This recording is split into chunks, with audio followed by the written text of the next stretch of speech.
partir de agora, você é nosso convidado a acompanhar uma conversa com o senador Valdemir Moca.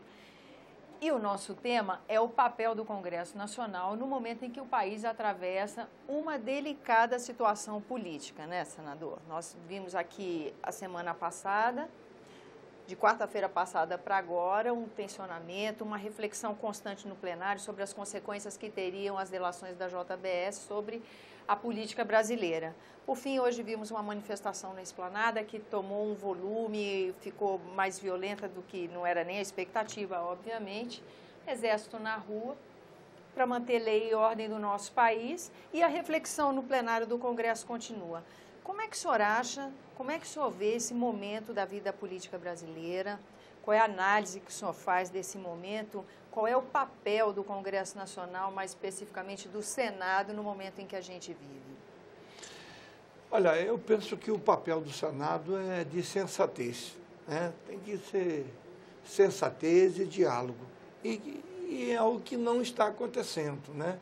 A começar pela falta de respeito entre, né, os próprios pares, vamos dizer, né? O que nós vimos na reunião da CAI é um exemplo claro daquilo, que não houve uma votação, né? O que ia se fazer ali?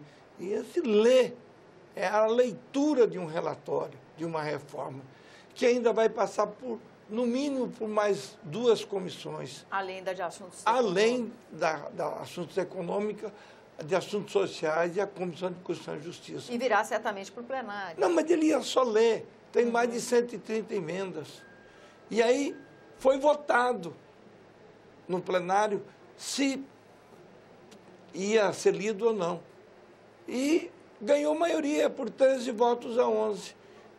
Aí, quando aqueles que são contrários perderam, foram eles que propuseram A votação a para verificar. votação. Aí investiu contra o presidente da Comissão de Assuntos Econômicos, e foi aquilo que o Brasil inteiro viu indignado.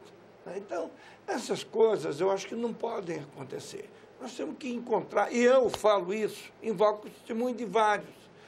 Eu fui um daqueles que pedi para a gente evitar aquilo. Vamos fazer um acordo. Ele lê e dá pedido de vista coletivo. Que faz parte da tramitação normal, não é?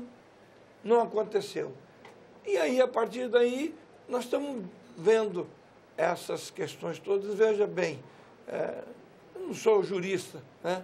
Mas tudo isso começou com uma denúncia, né? Uma denúncia que tem um áudio que ainda não foi peritado. A perícia agora que está sendo feita pela Polícia Federal. Mas isso já, mesmo sem a perícia, né, já criou, serviu para criar em cima daquilo. Claro que teve uma denúncia.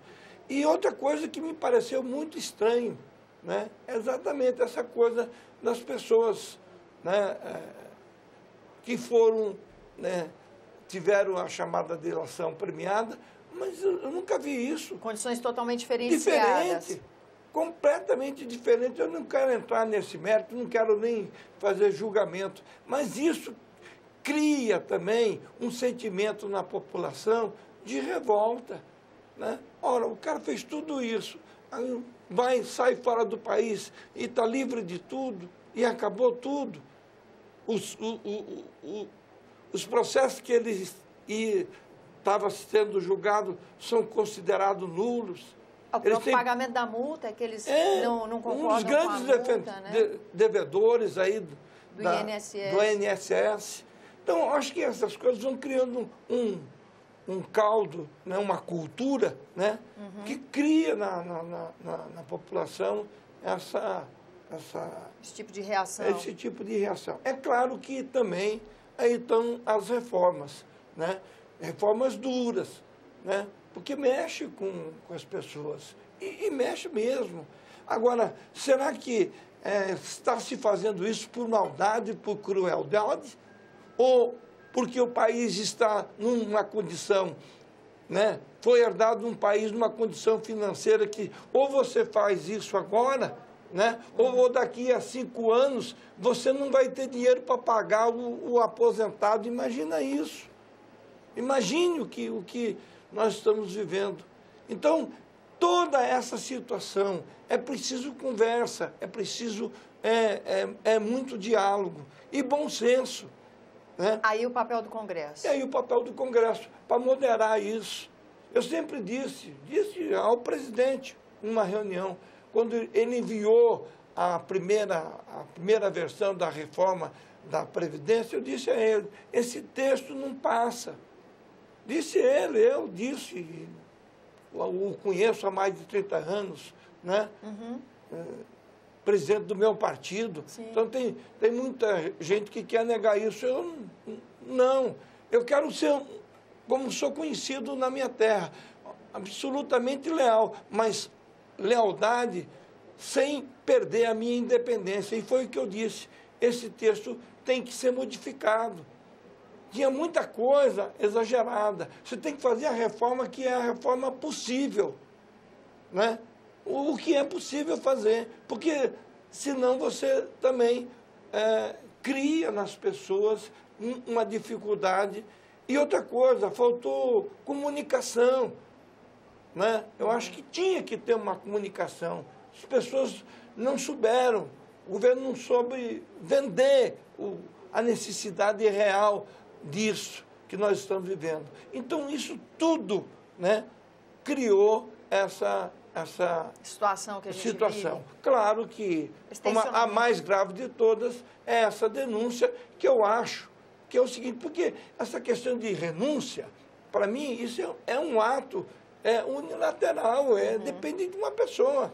A pessoa, o presidente tem que renunciar, ou o presidente não tem que renunciar. Eu acho que a renúncia é um ato dele, pessoal dele, né? Agora, enquanto isso não acontece, nós temos que imaginar que o país tem que continuar andando, que as instituições têm que estar funcionando. Nós temos que continuar votando as matérias aqui no Senado, na Câmara, né? As instituições têm que funcionar. E é isso que nós estamos defendendo. Eu, pelo menos, defendo isso. Mas aqui no Senado ficou realmente... o clima também das ruas acaba contaminando, né, os senadores, e aí acho que posso contribuir, porque me considero um homem conciliador. Sempre fui conciliador. O meu estilo sempre foi isso.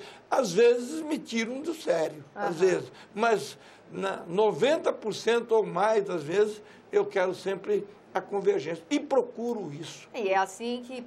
Arrisco dizer, é assim que seus pares o identificam na casa, como uma pessoa do diálogo mesmo, que ajuda a compor soluções, né? De qualquer forma, as matérias, uma impressão que a gente tem aqui do argumento, ouvindo os senadores, muitos dos nossos entrevistados concordam que os temas das reformas, eles vão ter que ser enfrentados em algum momento pela sociedade. Eles estão postos no Congresso Nacional. O senhor tem esperança de que eles consigam andar? Porque as divergências poderiam ser resolvidas por ideias, por propostas, por votações? Olha, eu acho que o que sustenta a democracia é o seguinte: a sociedade ela tem incongruências, né?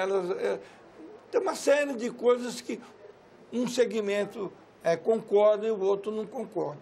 Quando você consegue a convergência, você consegue fazer com que um determinado tema seja aceito pela grande maioria, você vota aqui por acordo de liderança. Mas quando você não consegue, que é o caso das reformas, muita gente tem muito a ver com o chamado corporativismo. As pessoas lutaram por isso, adquiriram um certo status e não querem perder isso. E eu acho legítimo, né? Só que chega um determinado momento que o presidente manda, o Congresso tem que analisar. E se não há consenso, né? Os deputados e senadores, o Congresso foi eleito para quando matérias que não sejam consensuais, como é que você decide isso? Decide no voto. né? Quem for a favor das reformas vai votar sim. E quem for contra vai votar não.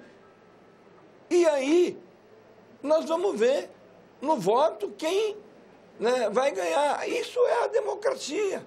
Não tem um outro jeito de resolver questões que a sociedade tem divergência. São desafiadoras, né?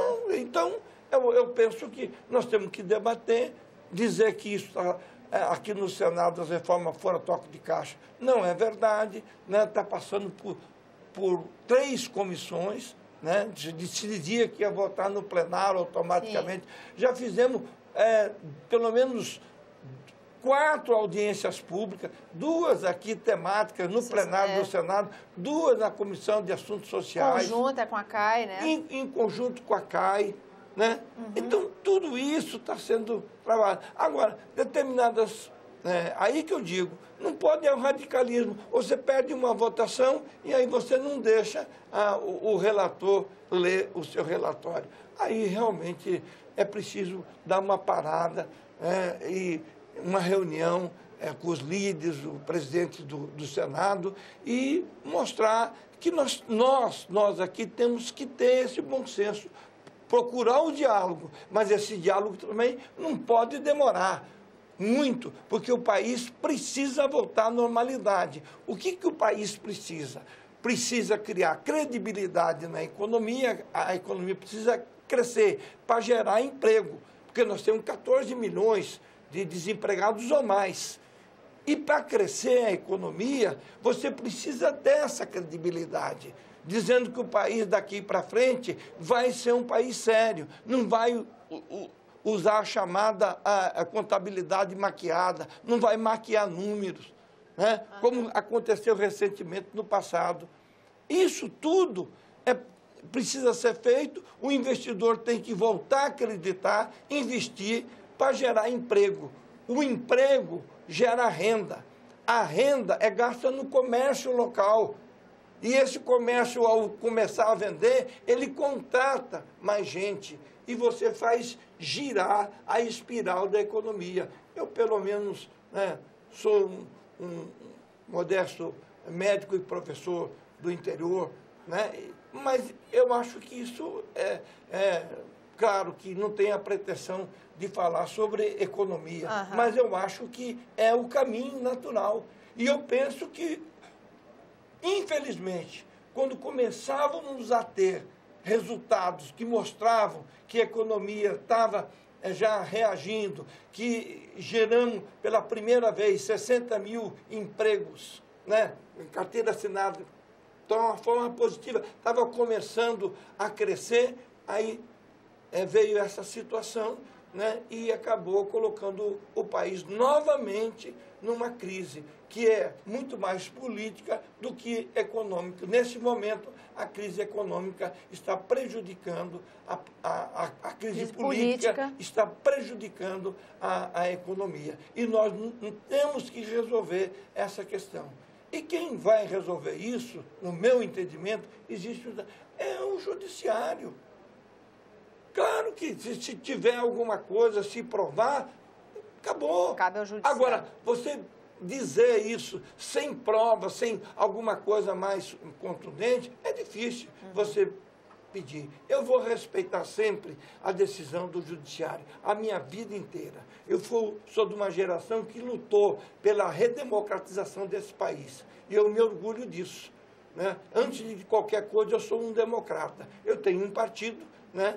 Mas o fato de ter um partido não me torna um senador dependente, subserviente. Não sou. Eu sou leal às coisas. Eu detesto pessoa que, quando a coisa está boa, está de um lado. Aí a coisa ficou ruim, ela muda de lado e fica pulando. Não, eu acho que você tem que ter coerência de postura política. E isso, graças a Deus, eu sempre tive comigo. Senadora, agradeço a sua presença aqui no nosso programa e agradeço também a você que nos acompanha. Lembrando que esse é o programa Argumento e que você é nosso convidado a fazer sugestões e críticas ao trabalho da TV Senado pelo 0800 61 2211, ligação gratuita. Lembro também que é possível rever esse e outros dos nossos programas através de endereço eletrônico senado.leg.br/tv. Até a próxima.